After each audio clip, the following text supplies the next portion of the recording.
Rhaegar Targaryen stood waist-deep in the crimson waters of the Trident, his breathing ragged and his senses a blur from the clangor of steel and the screams of dying men. All around him, soldiers lay strewn in the shallows, some barely clinging to life, others lifeless beneath the roiling current now darkened by blood. The victorious prince could feel his limbs trembling with exhaustion, for the battle had been long and merciless. Yet there, across from him, lay Robert Baratheon, sprawling against a mossy boulder rising from the river's bed, his huge warhammer broken and useless at his side. A gaping wound marred his ribcage where Rhaegar's last decisive blow had struck. Robert's breath rasped like a dying animal's, and the fierce spirit in his eyes flickered, though did not fade entirely. Rhaegar tasted copper on his tongue. He could feel the ache in his sword arm where Robert had nearly shattered the guard of his blade, and he recalled how every strike from the rebel lord felt like the weight of a falling star. But in the end, the Dragon Prince had emerged triumphant. At the far riverbank, scores of loyalist soldiers still held high the banners of the three-headed dragon, cheering in strained, weary voices. On the rebel side, many men knelt in the mud, uncertain whether to surrender or flee. The thunder of hooves in the distance heralded the arrival of Tywin Lannister's host, the gold of their lion rampant reflecting the dying afternoon sun. None among the rebel ranks dared stand against combined Targaryen and Lannister might. The conflict had reached its end. Rhaegar sheathed his sword with trembling hands.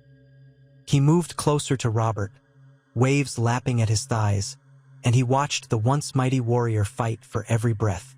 The prince was not by nature cruel, and though his father, the Mad King Aerys II, had shown an unquenchable thirst for blood and fire, Rhaegar had always possessed a gentler spirit.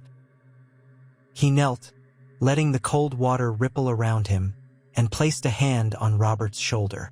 No words passed between them at first, for the air felt thick with the sorrow of two men whose destinies had collided in tragedy.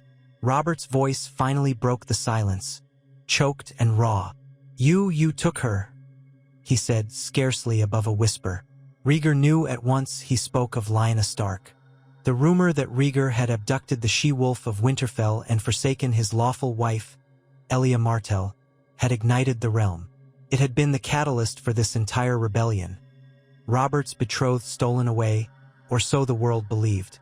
Rhaegar felt the weight of guilt in his heart, for it was true he had acted in secret, though not with the malice or cruelty that rumor suggested. Lyanna had been more than a star-crossed love. She had been a vision of a song that resonated in his dreams. But the time for that explanation, he realized, might never come, or if it did, it would not be now. Now was a time for mercy, or perhaps for justice. He pressed down gently on Robert's shoulder, then spoke in a grave, low tone. "War is done. Enough blood has stained these waters." Soldiers around them shifted. Some loyalists wanted to see Robert finish there and then. Others looked upon the wounded rebel leader with grudging respect, for Robert had proven a towering foe, a juggernaut of raw strength. Rhaegar's voice carried along the hush of the battlefield. "The realm has suffered enough. Let us end this." A handful of loyal knights and men-at-arms advanced, unsure whether to put Robert out of his misery or carry him to a maester. Robert himself looked up at Rhaegar, his eyes fierce even in near death. For a long moment, Rhaegar held that gaze. Then, as if his own decision emerged from the shallows around them, he gestured for the men to attend to Robert's wounds. Barristan Selmy, loyal and noble, said nothing, but he wore the slightest flicker of a smile as he recognized the mercy in his prince's heart. The realm would need that mercy in the days to come. A clarion call rose up, echoing across the muddied banks. The rebellion was over, the loyalists had triumphed, and Prince Rhaegar Targaryen would lead them all back to King's Landing in victory.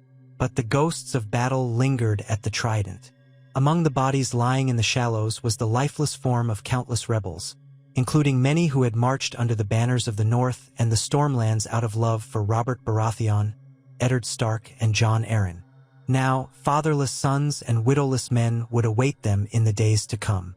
Rhaegar thought of that sorrow as the loyalist knights began gathering survivors. He thought of what the realm demanded of its future king and believed that if there was any hope for a lasting peace, he must show not vengeance but compassion. They brought Robert from the river to a hastily arranged tent, where a maester cleaned and bandaged his wound. The man from the Stormlands hovered between unconsciousness and delirium. Several rebel lords who had survived knelt outside, uncertain what awaited them, execution or clemency. Rhaegar emerged from the tent, water dripping from his armor, and he surveyed them all. Lords from lesser houses of the Stormlands and the north avoided his eyes, fearful. The prince raised his voice, though it quavered with exhaustion. "Lay down your arms and swear anew your fealty to the crown. I will accept your oaths. The realm needs its men more than ever. Let us see no more death this day." The words rolled over them like a sweet breeze after a storm. One by one, proud lords bent the knee, setting aside any lingering defiance. Some were stoic, like a battered soldier from House Mertens with a rent surcoat. Others wept openly, relieved to be spared and anxious to return home. Only a few hedged, among them Lord Grandison, who had been a staunch ally of Robert and House Baratheon. But even Grandison, seeing the battered remains of his men and the unstoppable might of Tywin Lannister's cavalry arriving in waves, eventually bent the knee. Thus ended the War of the Usurper, before it truly became the War of the Five Kings or any other name the singers might have devised. Night descended. The Trident ran dark under a moon that seemed drained of color after the day's carnage. Rhaegar sat outside a small pavilion pitched for him by the Kingsguard, too burdened by his own thoughts to sleep. Barristan Selmy approached quietly, the white cloak of the Kingsguard fluttering around him. He sat across from the prince, holding a small wineskin, and gestured to ask if Rhaegar cared to drink. The prince shook his head. His mind drifted to King's Landing, where his father surely waited, perched upon the Iron Throne, madness in his eyes. Rhaegar knew that Aerys would greet victory with unbridled cruelty. The Mad King had already shown his contempt for the realm by burning men alive, trusting none, and punishing lords for the slightest perceived disloyalty. Even though Rhaegar was heir to the throne, he feared what his father would do once he learned that the rebellion was crushed, and Robert Baratheon was helpless under Targaryen power. Barristan studied the prince's troubled expression. In a gentle voice, he ventured, "You have done what only you could do, my prince. You have stopped this war from becoming an unending cycle of bloodshed. You have spared Robert Baratheon's life when many would have clamored for his head. That is the kind of king we need." Rhaegar's eyes flicked up, and for a moment, the silver in his hair glowed under the torchlight. "If only it were that simple," he murmured. His gaze then fell to the ground, imagining how Aerys would react. "I must deal with my father. The realm has been torn apart because of his misdeeds, and also because of my own decisions. No matter how I look at it, my father's tyranny cannot continue." Barristan did not protest. He had stood by and witnessed the horrors committed by Aerys for years. But speaking openly against the king was tantamount to treason. Even so, loyalty and honor had always warred within Ser Barristan's heart, especially when he had seen the good in Prince Rhaegar. He placed a hand gently atop Rhaegar's gauntlet fist. "Your father has become a disease upon the realm. Only you can heal it." Rhaegar's throat tightened. He knew that in the coming days, he might have to stand against his father, or at least bring about some resolution. The new day would bring them back to King's Landing, where he would be greeted not with warm applause but with the swirling tensions of a realm that had nearly broken apart. Rising to his feet, Rhaegar took one last look at the moonlit river before stepping inside the pavilion to rest. Sleep was restless and fraught with images of burning men, weeping children, and the haunting silhouette of a she-wolf with midnight hair. He awoke before dawn, weary and yet resolute. They departed the Trident at first light, forming a great procession of banners: Targaryen, Martell, Lannister, Tyrell, and more. The captured rebel lords were granted a place in the rear, guarded but not in chains, while Robert Baratheon rode in a small wagon with maesters attending him. Rhaegar led from the front, his face grim, still bearing the bruises of the duel. Word preceded them, galloping along the King's Road, The Dragon Prince had triumphed. The rebellion was quashed. Some tidings might have told of Rhaegar's mercy. Others perhaps spun the story to make it seem that Rhaegar had spared Robert in some moment of arrogance. None of that mattered now. In the capital, Aerys waited, flanked by pyromancers and half-mad courtiers who danced attendance on the king's unpredictable whims. The city rose before them in grand sprawl, its walls towering beneath an overcast sky. The gates were thrown open for the returning victors. Ordinary folk, uncertain what the Targaryen victory meant for their future, peered from windows and doorways. Some cheered out of fear or hope. Others simply stared, remembering the rising cost of bread and the chill in the city's gloom. Rhaegar felt the pulse of King's Landing, a city that had grown suspicious and frightened under a tyrant's rule. He wondered how many silent watchers prayed for a kinder monarchy.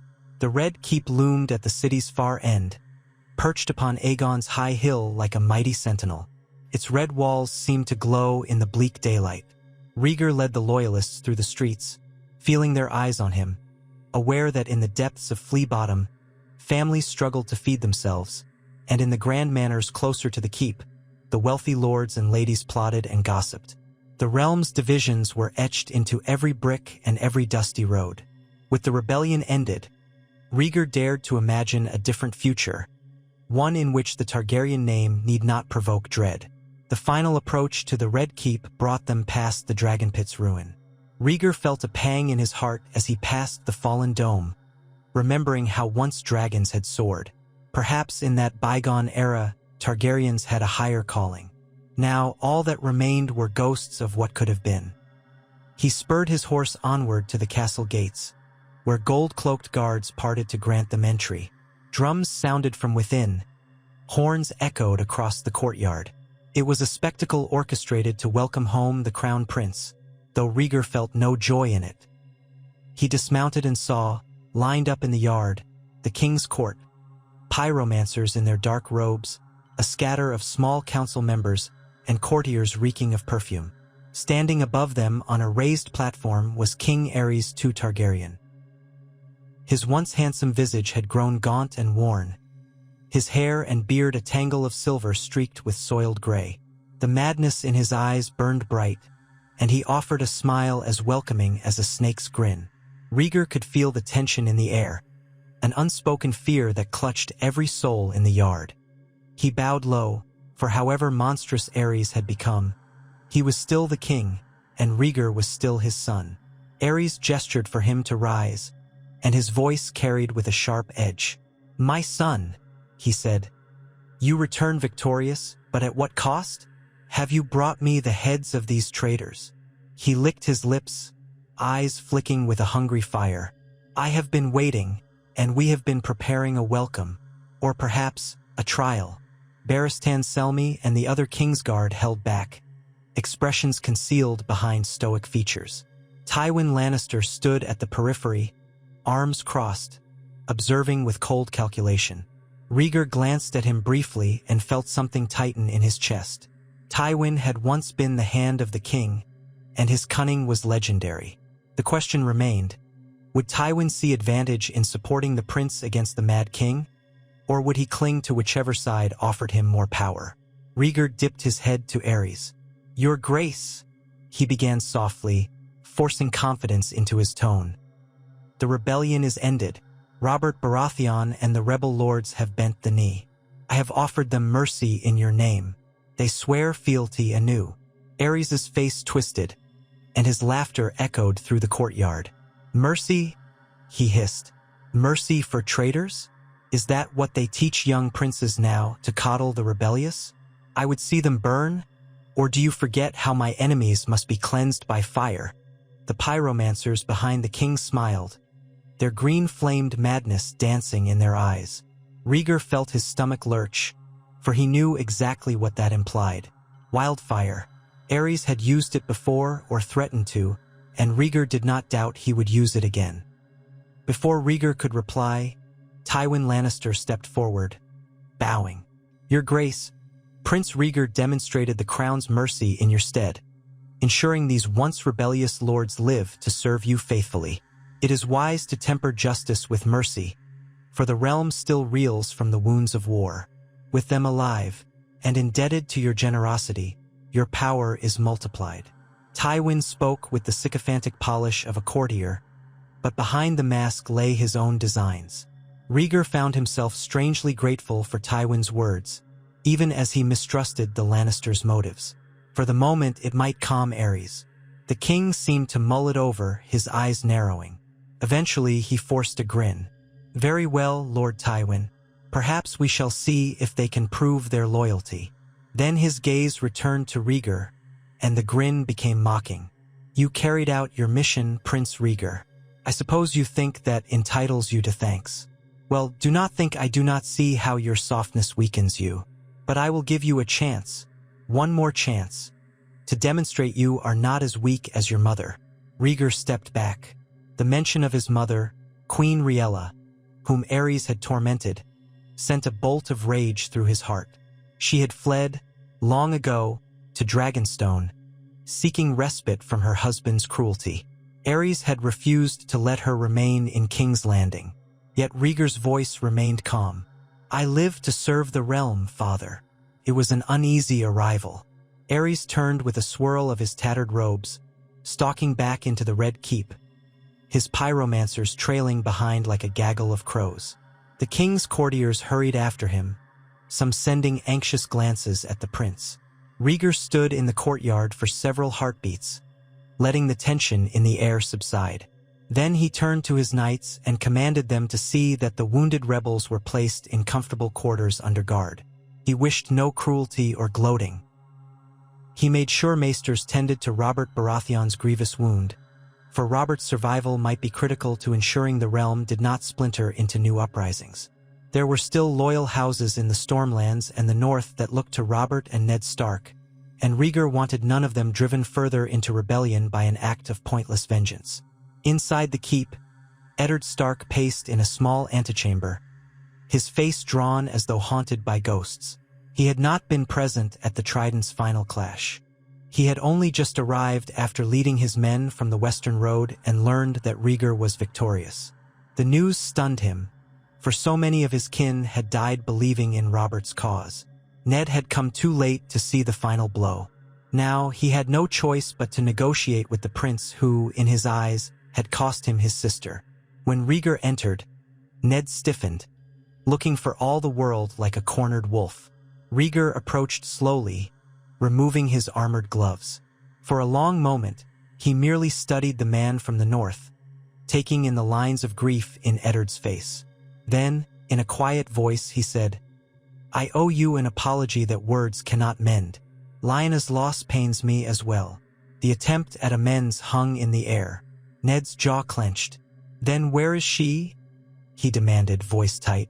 "If she is gone, how did she die?" The heartbreak in his voice was obvious. Rhaegar felt a hollowness in his chest. He wished he could offer Ned the comfort of a living sister. But how? He recalled that fateful day at the Tower of Joy, the promises whispered in darkness, and the hush that fell over that place in Dorne.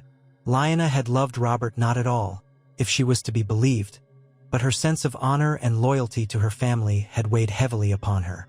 She had left with Rhaegar willingly, but that did not erase the heartbreak it caused her kin. Rhaegar had been so certain that destiny guided them both, but destiny, he now realized, was a cruel mistress. "She bore me a child," Rhaegar admitted quietly, forcing the words out. He thought of his wife, Elia Martell, and the heartbreak she herself had endured. "She died bringing our son into this world. I swear I did all I could, but the gods were unkind.